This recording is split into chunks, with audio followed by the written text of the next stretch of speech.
memang nanti kalau waktunya jihad kita akan dipanggil oleh Imam Mahdi. Kita akan dipanggil oleh Imam Mahdi, jangan khawatir. Jangan kita bergerak sendiri-sendiri. Nanti ada komando dari atas. Kita jihad di jalan Allah. Tapi bukan saat ini. Kita masih nunggu.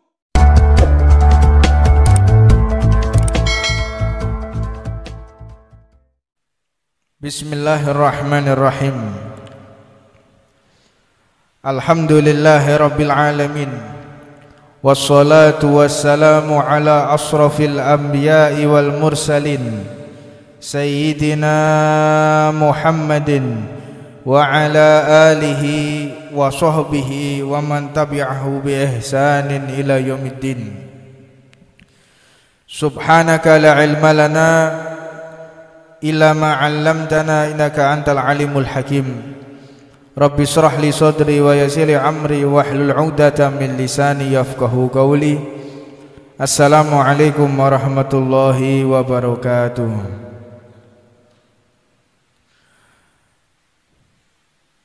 Alhamdulillah, puja dan puja kita haturkan kepada Allah Subhanahu wa taala atas kenikmatan yang Allah berikan kepada kita, yaitu dijadikan kita menjadi umat baginda Nabi Muhammad sallallahu alaihi wasallam. Maka rasa syukur kita menjadi umat Nabi besar Muhammad sallallahu alaihi wasallam dengan ditampakkan ketika kita taat atas perintah Allah dan menjauhi segala larangan Allah Subhanahu wa taala. Jika kita mempererat tali persaudaraan di antara kita, ini adalah wujud syukur kita kepada Allah Subhanahu wa taala. Fenomena akhir-akhir ini banyak umat Islam diadu domba. Banyak umat Islam satu dengan yang lain saling mencaci. Umat Islam satu dengan yang lain mereka saling membantai. Umat Islam satu dengan yang lain mereka saling menjatuhkan harga diri. Naudzubillah min dalik. Padahal Tuhan kita sama, Allah. Nabi kita sama, Allah. Kiblat kita sama, yaitu Ka'bah Al-Mukarramah. Tetapi fitnah yang terjadi di tengah-tengah kita, umat Islam antara satu dengan yang lain mereka saling bertikai. Maka kejadian ini marilah kita pahami, marilah kita kenang, sebagaimana Allah Subhanahu wa taala berfirman, wa qalu naqas wa kullan naqasu 'alaika min amba'i rasul man nuthabbitu bihi fuadak. Ibrah di dalam cerita-cerita para nabi dan rasul sebelum Nabi Muhammad diutus, itu banyak pembelajaran. Nabi Muhammad masih dikatakan oleh Allah, wa kullan naqasu 'alaika min amba'ir rasul, aku sampaikan cerita-cerita tentang nabi, tentang rasul kepadamu wahai Muhammad.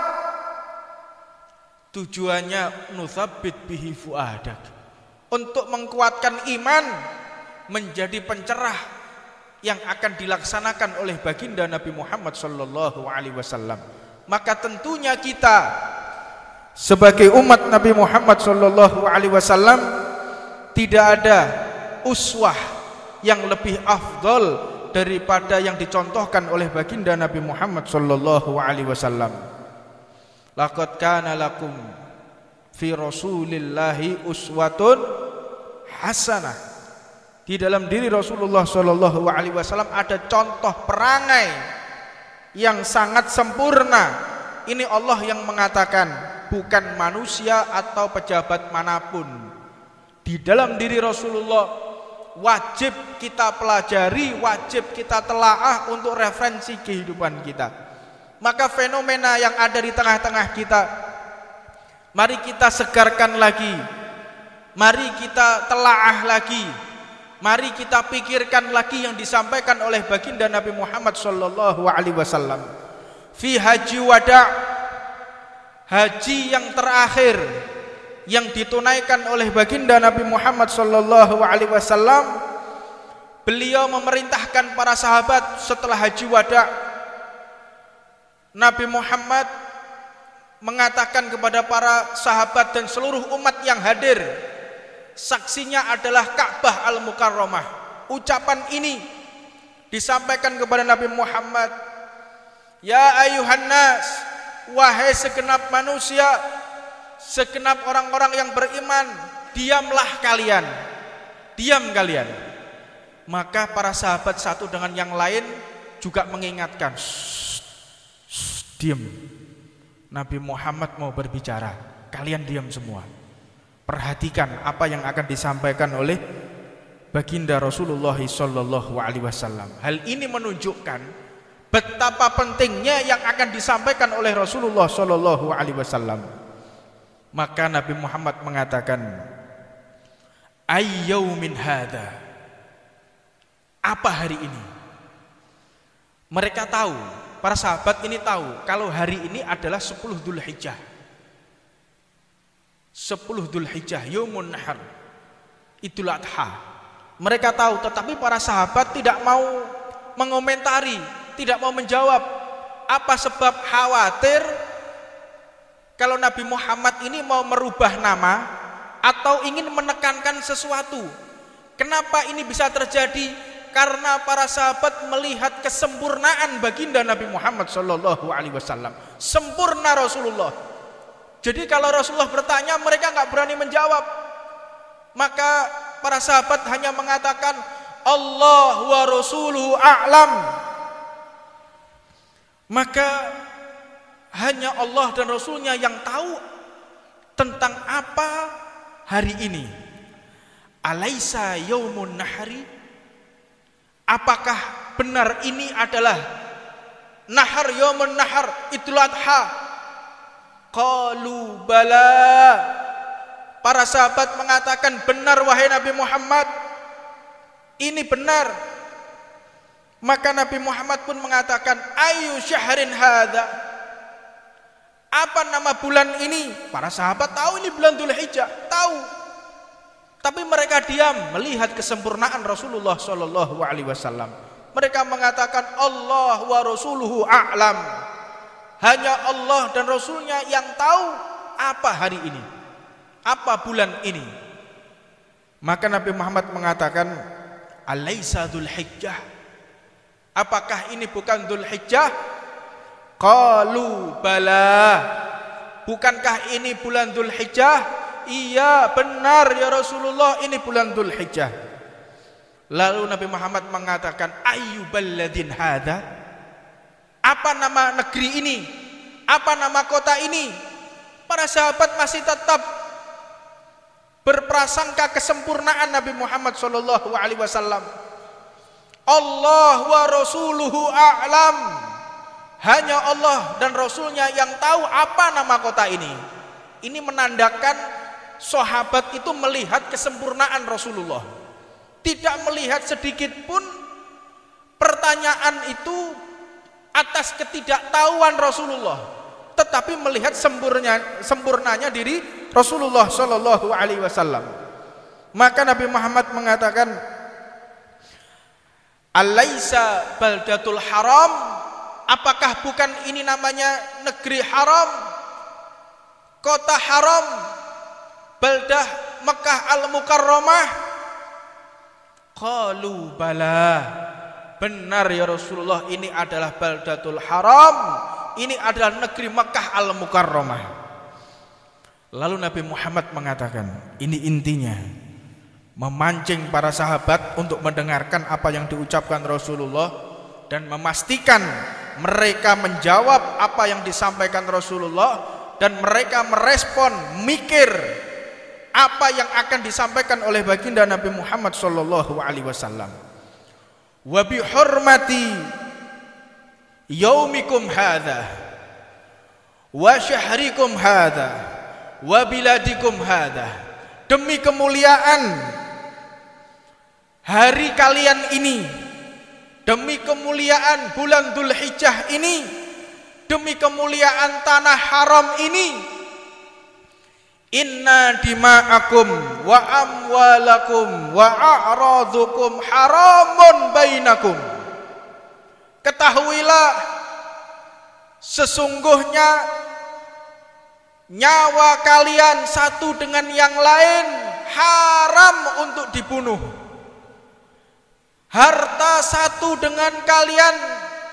kalian satu dengan yang lain haram untuk dirampas. Harga diri kalian antara satu dengan yang lain haram untuk direndahkan. Ini yang disampaikan oleh Rasulullah di saat-saat terpenting. Mari kita pahami lagi. Ini yang dikhawatirkan oleh baginda Nabi Muhammad sallallahu alaihi wasallam. Haram kalian saling membunuh. Haram kalian saling mencuri harta satu dengan yang lain.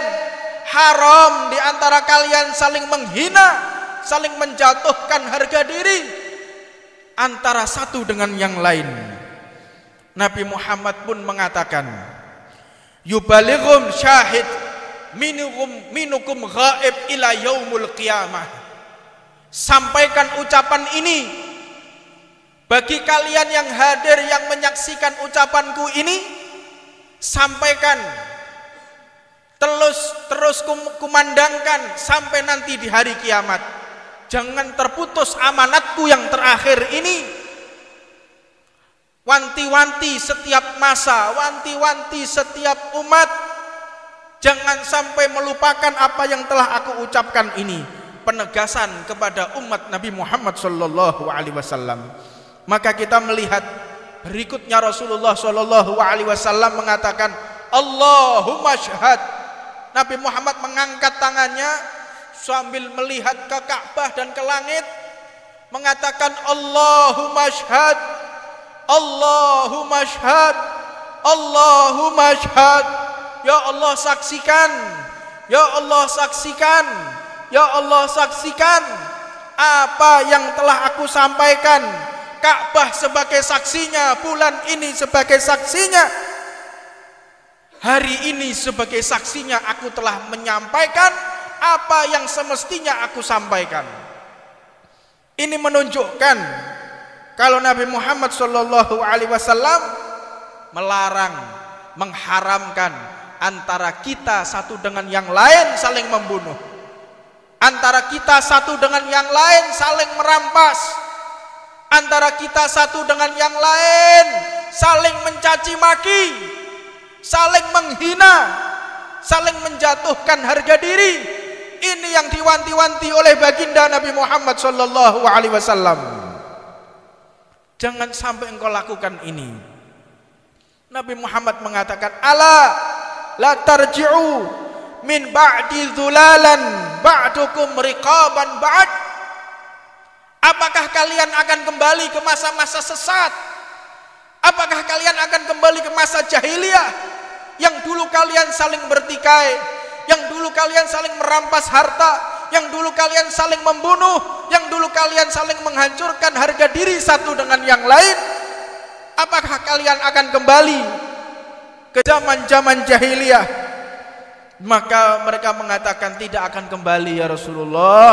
Di zaman-zaman ketika kami saling membunuh, ketika kami saling mencaci, ketika kami saling merusak harga diri antara satu dengan yang lain. Hadis ini wajib kita resapi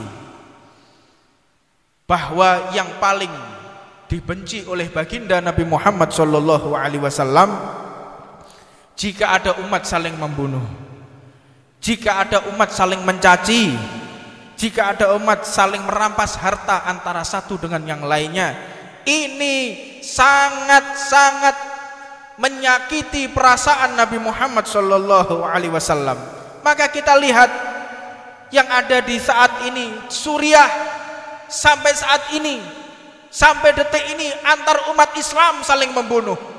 Di Syam sampai detik ini mereka masih saling membunuh.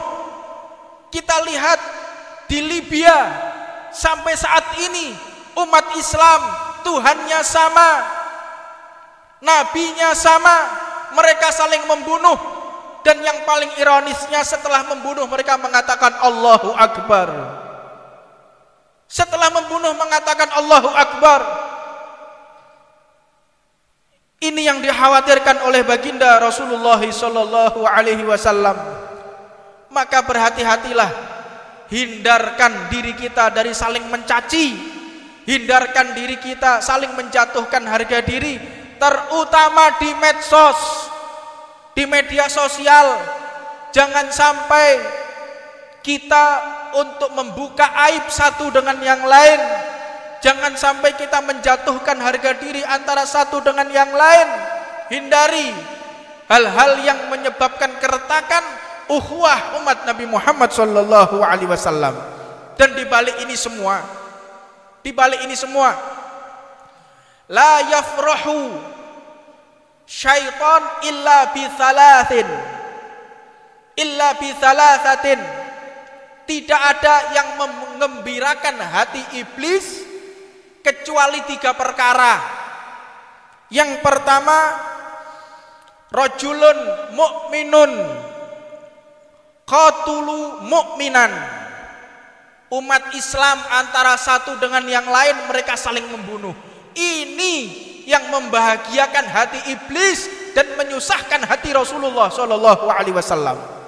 Jadi jika ada orang menyampaikan keburukan fulan bin fulan, menyampaikan rusaknya harga diri fulan bin fulan di halayak ramai, menjatuhkan harga diri antara satu dengan yang lain, membuka aib antara satu dengan yang lain, bahkan saling membunuh satu dengan yang lain, ini yang menggembirakan hatinya iblis dan menyusahkan hati baginda Nabi Muhammad sallallahu alaihi wasallam.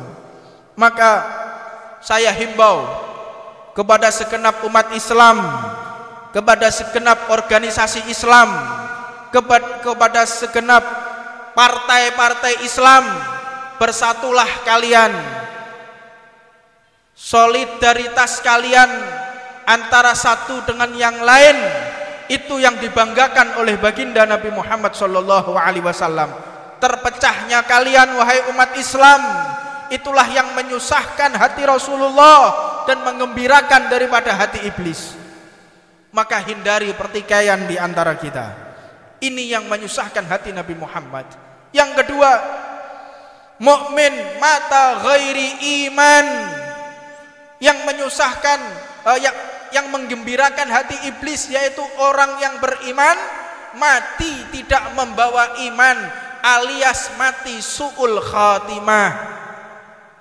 Su'ul khatimah ini yang menyusahkan hati Nabi, menggembirakan hati iblis. Jadi kalau ada orang Islam mati, dia dalam keadaan tidak membawa iman atau su'ul khatimah, ini benar-benar girang hatinya iblis. Maka tujuan Rasulullah diutus oleh Allah, bagaimana caranya manusia ini hidup di dalam keimanan dan mati membawa iman.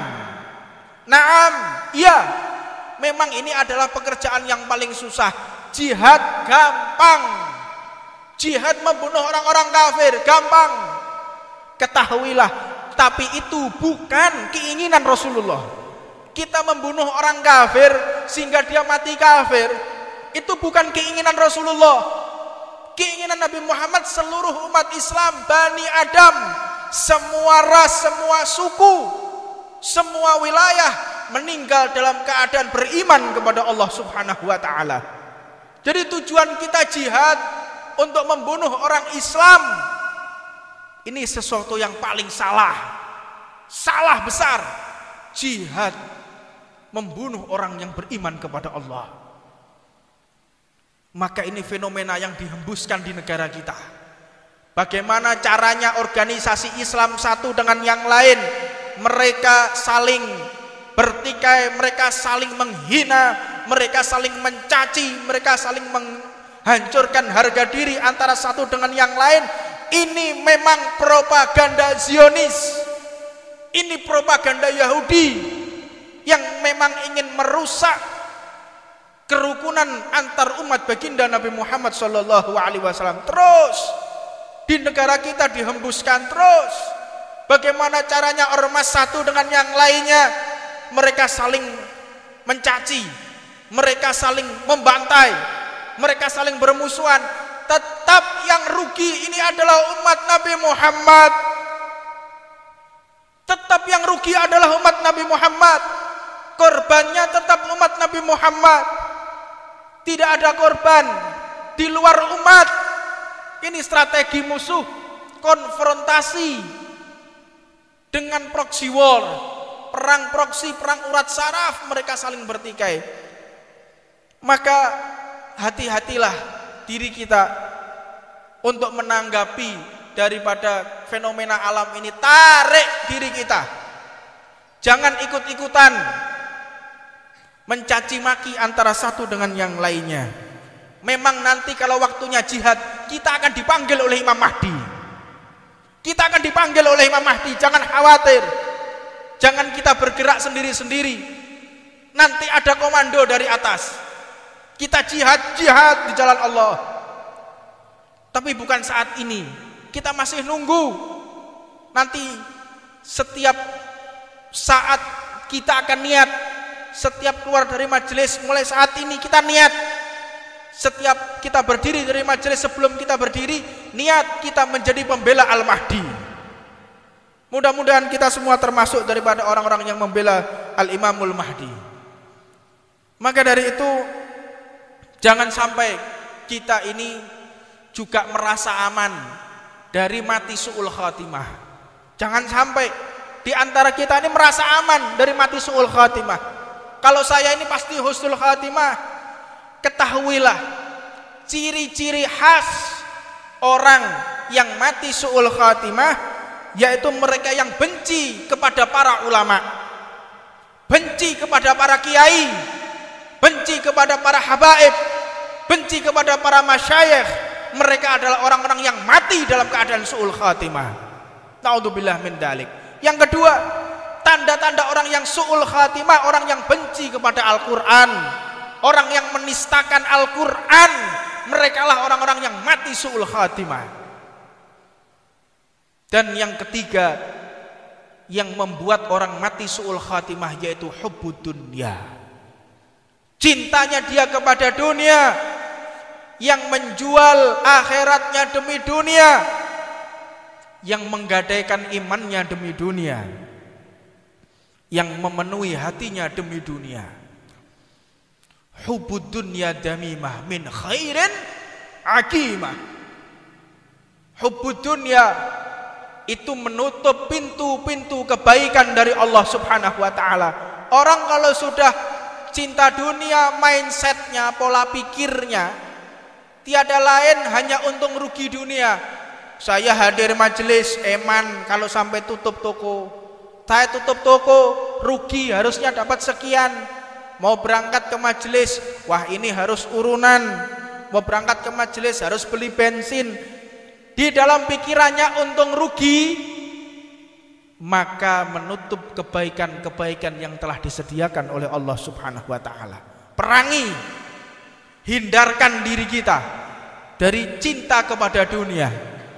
Maka para ulama niki menceritakan apa sih hubbud dunya itu? Apakah cinta dunia itu?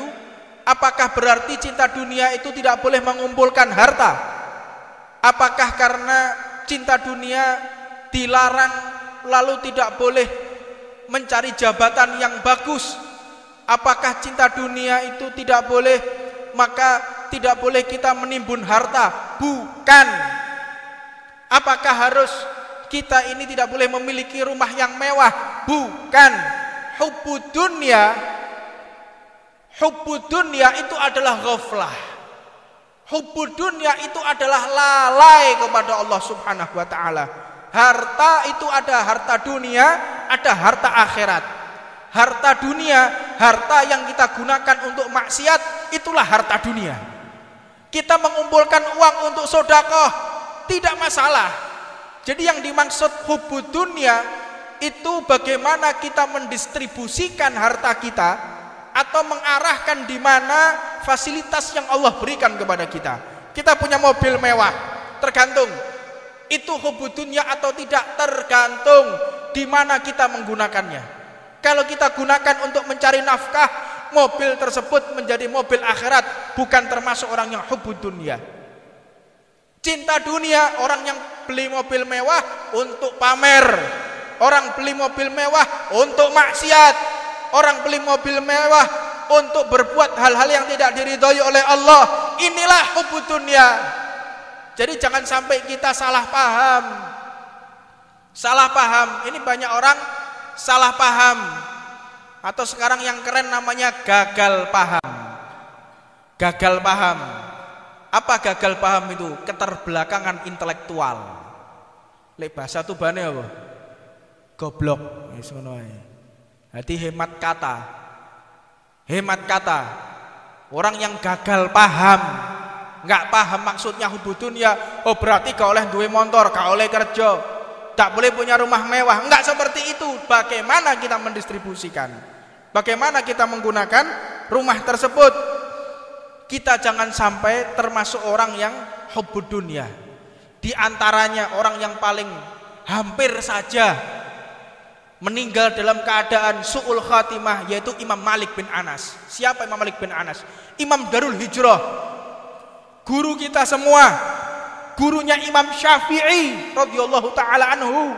Imam Malik, Imam Darul Hijrah. Imam Malik ini, Imam Malik semenjak beliau balik sampai wafat, beliau itu tinggal di Madinah, tetapi tidak pernah sekalipun buang hajat di Madinah. Enggak pernah pipis, buang air di Madinah, enggak pernah. Ta'aduban lin nabiyina Muhammad, untuk menghormati Rasulullah. Jadi kalau mau pipis, keluar dulu dari Madinah, keluar baru pipis. Dan diriwayatkan beliau itu kalau makan sehari cuma 3 butir kurma. 3 butir kurma, karena mengganggu daripada pencernaannya. Kalau sampai buang-buang air terus menyusahkan beliau riwariwi. Tiap mau buang air, tiap mau pipis, keluar dari Madinah. Dan diriwayatkan Imam Malik ini selama beliau tinggal di Madinah tidak pernah menggunakan sandal, gak tahu sandalan. Apa sebab? Khawatir sandalnya menginjak debu yang pernah menempel di kakinya Nabi Muhammad. Inilah akhlak ulama. Imam Malik luar biasa. Imam Malik ini kalau mau ceramah, Imam Malik ini kalau mau ngajar pakai surban, pakai dupa, majelisnya dikasih dupa, majelisnya dikasih wangi-wangian. Untuk apa? Menghormati majelis, menghormati ilmu. Orang kalau mengerti ilmu, keagungan ilmu, Imam Malik ditanya, wahai Imam, aku ingin bertanya kepadamu. Bertanya soal apa? Dunia atau hadis? Soal hadis. Tunggu sebentar. Tunggu sebentar. Beliau mandi dulu, pakai parfum, pakai jubah, pakai surban. Sekarang engkau tanya. Jadi nggak sembarangan, benar-benar mengagungkan daripada ilmunya Nabi Muhammad SAW. Jadi salah satu kita menghormati ilmunya Rasulullah, persiapkan badan kita, persiapkan hati kita, fisik kita persiapkan. Tolabul ilm, kita sebagai penuntut ilmu paling tidak pakai surban untuk menandakan kalau kita ini adalah para pejuang Nabi Muhammad SAW. Pakai rida. Dan rida ini bukan berarti orang kalau nggak pakai rida, orang nggak pakai surban, imamah. Memang orang pakai imamah ini ada adabnya, ada akhlaknya, tidak sembarangan orang. Jadi untuk kita yang awam-awam ini, terlebih adalah saya, pakai rida. Pakai rida. Tujuannya untuk apa? Rida ini yang membentengi kita. Kita ketika melihat ada perempuan, kita sungkan mau lihat. Kalau ada mampir di tempat-tempat maksiat, sungkan kita bawa surban. Jadi surban pakaian ini termasuk daripada benteng umat Nabi Muhammad. Maka Imam Malik ini, beliau setiap ngajar benar-benar berhati-hati. Suatu saat Imam Malik ini ngajar di Masjid Nabawi, tiba-tiba wajah beliau kuning, pucat sekali, sampai para murid-muridnya ini heran, dilihat nggak biasanya Imam Malik seperti ini. Maka ketika selesai hadis menyampaikan dengan sangat sakit, menahan rasa sakit yang luar biasa. Sampai selesai ditutup kitabnya, tutup hadisnya, beliau langsung seperti lemas dan jatuh. Ketika beliau jatuh, kenapa wahai imam? Aku merasakan di kakiku ini ada sengatan. Ada sengatan, ternyata dilihat di kaki beliau ada kalajengking. Menyengat 12 kali. Menyengat 12 kali, beliau tidak bergeser dari tempat duduknya. Ditanya, wahai imam, kenapa engkau tidak menggeser tempat dudukmu? Kok engkau tidak bangun? Aku tidak berani memutus hadisnya Nabi Muhammad. Ini loh para ulama. Dan ketika Imam Malik ini sakaratul maut, ini poinnya. Imam Malik ini ketika sakaratul maut, kalau orang biasa menemani orang sakaratul maut tahu, kadang sadar, kadang tidak, kadang sadar, kadang tidak. Itu biasa bagi orang sakaratul maut. Ketika Imam Malik tidak sadar, ditalkin la ilaha illallah oleh murid-muridnya. Imam Malik mengatakan la, enggak. Kaget muridnya. La ilaha illallah. La, tidak, kata Imam Malik. La ilaha illallah. La, tidak, kata Imam Malik. Muridnya bingung. Ini seorang imam, seorang ulama, muhaddits, tapi ketika sakaratul maut mengatakan tidak ketika ada kalimat la ilaha illallah. Maka terus mereka membaca Al-Quran sampai akhirnya kesadaran Imam Malik kembali lagi. Ketika kembali ditanya, ya Allah, alhamdulillah Imam Malik ini kembali sadar. Ditanya, wahai Imam Malik, kenapa engkau mengatakan tidak ketika aku mengatakan la ilaha illallah? Wahai para murid-muridku, aku mendengar ucapan la ilaha illallah, tetapi aku mengatakan la, tidak, itu aku menjawab iblis yang lagi menggoda aku.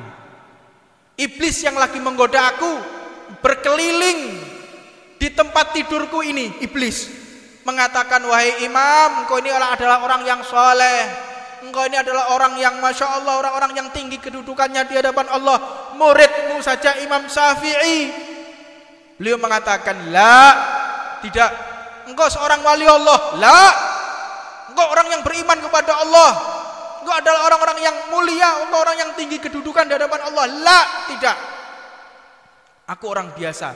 Jika aku menjawab iya, berarti aku telah ujub, aku telah sombong dengan ilmuku, aku telah sombong dengan majelisku, aku telah sombong dengan dakwahku, aku telah sombong dari segala amal pahalaku.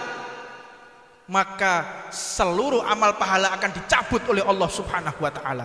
Maka inilah, hati-hati, jangan sampai kita merasa aman daripada mati su'ul khatimah. Dan yang terakhir, insyaallah kita akan bahas di kesempatan berikutnya karena waktu sudah adzan Isya. Mudah-mudahan Allah Subhanahu wa ta'ala mengabulkan segala hajat kita. Hajat yang paling besar yaitu adalah meninggal dalam keadaan husnul khatimah. Ya Allah biha, ya Allah biha, ya Allah bi husnul khatimah. Rabbana atina fid dunya hasanah wa fil akhirati hasanah wa qina adzabannar. Wa ala man wa sayyidina Muhammad sallallahu alaihi wa sallam zaman wa ala man wa la Muhammad Jamal bin Abu Bakar Ba'agil wa ila hadratin Nabi Muhammadin sallallahu alaihi wasallam. Siril Fatihah.